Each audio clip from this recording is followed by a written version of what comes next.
Today's section is going to be section 6.2, Relate Transformations and Similarity.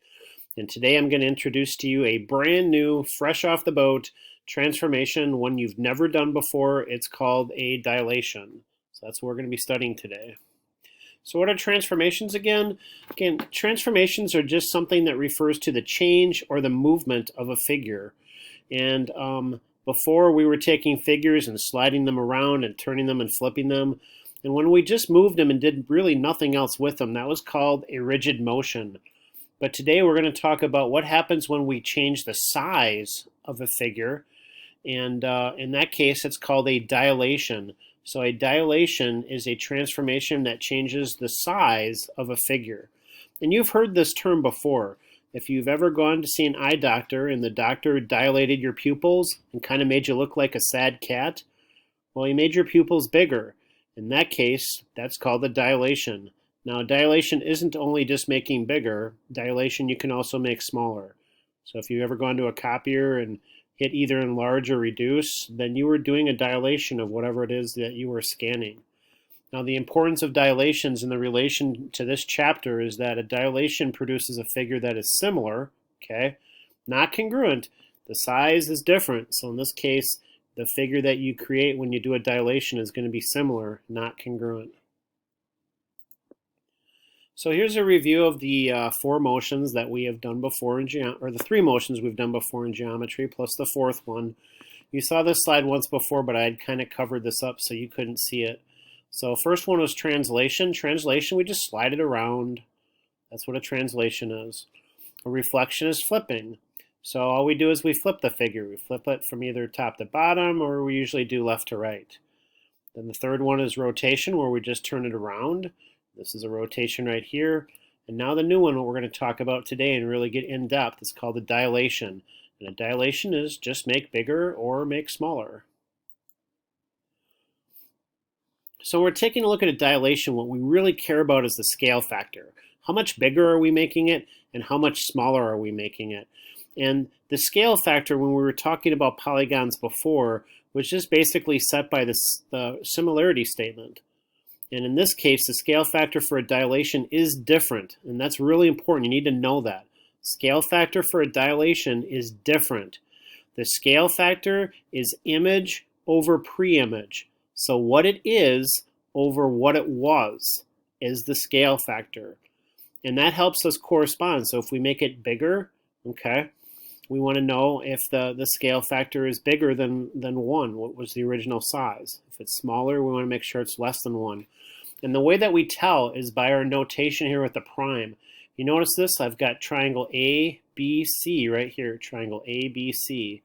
And then I have this blue triangle, and there's a little mark right here. It's kind of like a foot mark, but that's called a prime. This is A prime, B prime, C prime. So the first figure was ABC. This is what it was. And now the new figure is A prime, B prime, C prime. And we use these designations so we can tell what happened. In this case, I took the red triangle and I made it bigger. So A became A prime, B became B prime, C became C prime. So in this case, this figure became bigger. So our scale factor has to correspond with that. That number has to be bigger than 1 because 1 is what it was to start with. So in this case, that's how we tell what's going on here. This is a triangle that got bigger. So this is just to reiterate this. Again, when we do scale factor for polygons, it's set by the similarity statement. And you can sometimes do that yourself. You can do it left to right, big to small, top to bottom. You get to kind of pick if you want to do that with your scale factor for polygons. But for dilations, and that's what I have in green here, okay? It's image over pre-image. There's no way that you can change that. It's what it is over what it was. So this is different. And the reason why we're doing this differently is because technically what we're doing is we're taking a figure and making it bigger or smaller.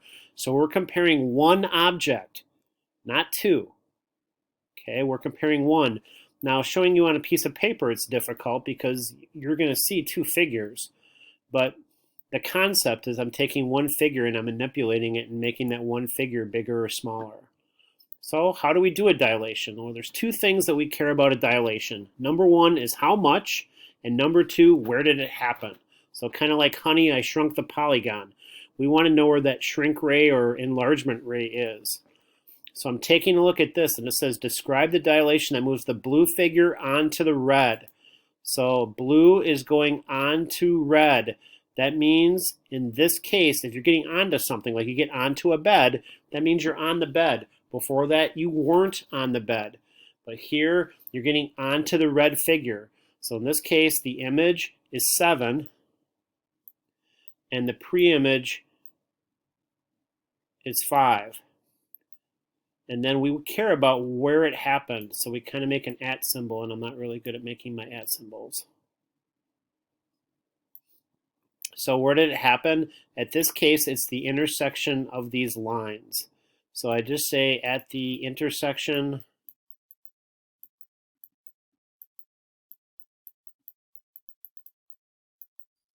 of the purple lines. I guess they're purple.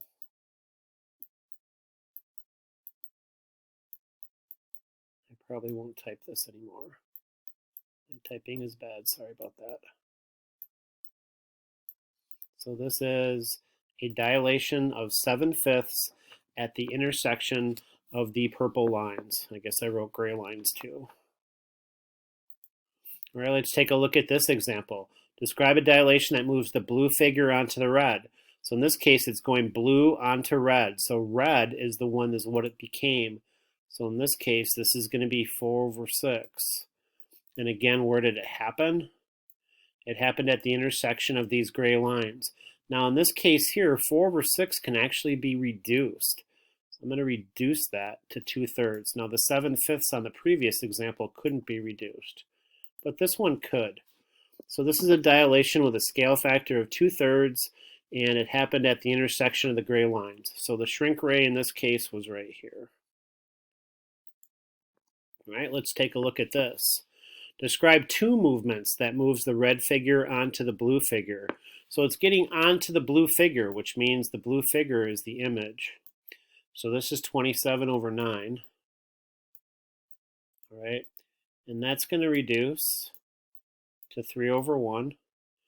And then you'll notice this is kind of shifted. So we've really got two movements going on here. We've got the figure going from here to here, and then it's kind of shifted. So in this case, I would say this is 3/1 at the intersection of the gray lines. And then this would actually be also a translation.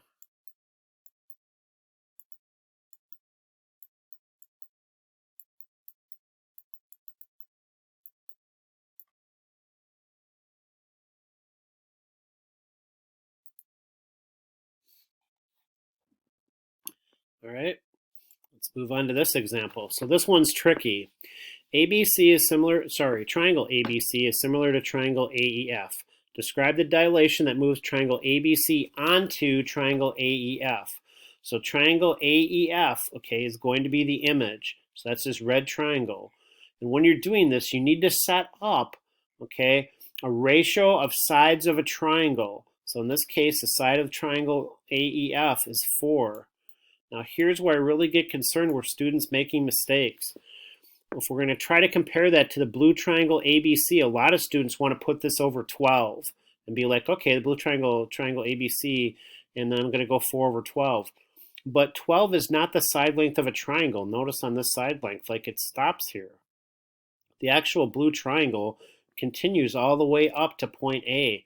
So a side length that corresponds with 4 would be these two numbers added together. So this would be 4/16. And that reduces to 1/4.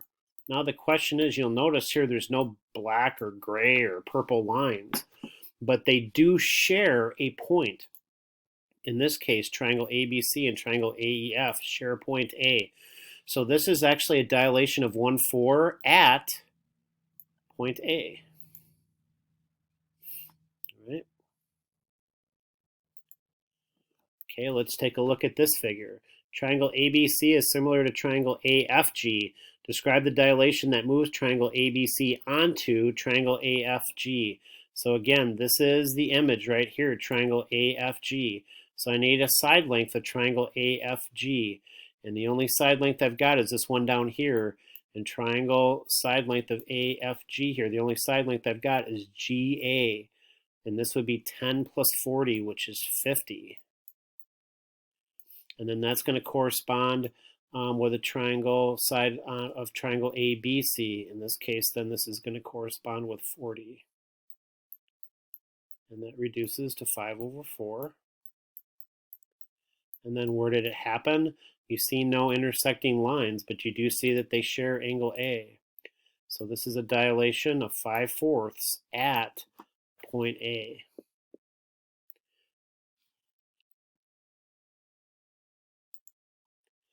All right, now we can combine rigid motions and dilations. So we can do transformations and we can do reflections and rotations and combine them with dilations. I did that a little bit on an example a couple spots ago, but we're going to do this a little bit more in depth with another example. So you'll notice here if I have triangle ABC, I'm going to make it smaller, and then I'm going to translate it over here to triangle DEF. And then I'm going to turn around and flip it. Okay, so I'm going to reflect it into triangle RST. So in this case, I did a bunch of stuff. I made it smaller and I slid it, and then I flipped it. So I did 3 motions here. And if you remember the transitive property, if angle A is equal to angle B and angle B is equal to angle C, then angle A is equal to angle C. Well, we've kind of got a deal here going on that if this first triangle is similar to this one and this triangle is similar to this one, then I can skip this middleman and say that this triangle is similar to that. So that's actually an application of the transitive property. So let's take a look at this one. So you'll notice I'm doing a bunch of stuff here. I'm trying to take triangle ABC and moving it into triangle DEF. So this little triangle is becoming this triangle over here. So the first thing it looks like I did here is I made it bigger. So I've got a dilation.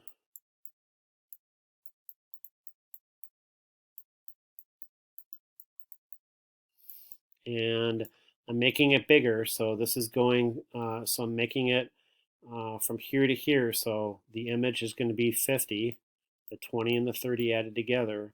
The pre-image was 30. So this is 5/3.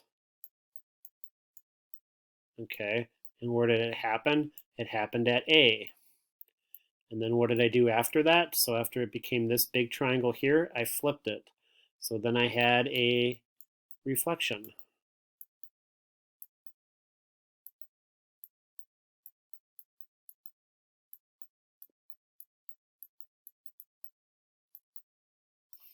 All right.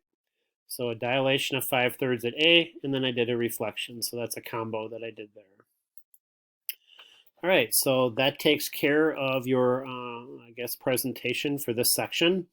On Monday, all I want you to do is problems 1 and 2. Don't send them to me. On Tuesday, then I want you to do problems 3 through 5, and then these 2 together you can send to me in one assignment and an email as a picture. Wednesday, I want you to do 7 through 10. Don't send it to me. Then on Thursday, I want you to do 19 through 20. I'm sorry, 19 through 21. All right. And these 2 you can send to me in an email picture. And then on Friday, I want you to do this one and send this one to me. So these are going to be a little bit harder. So 23, 25, and 28 are going to be a little bit more of a challenge. But I think you can handle it. Do your best work and make sure you show your work, and I'm sure you'll do just fine. And this will take us through our second week of flexible learning. Thank you. I hope you got something out of this presentation.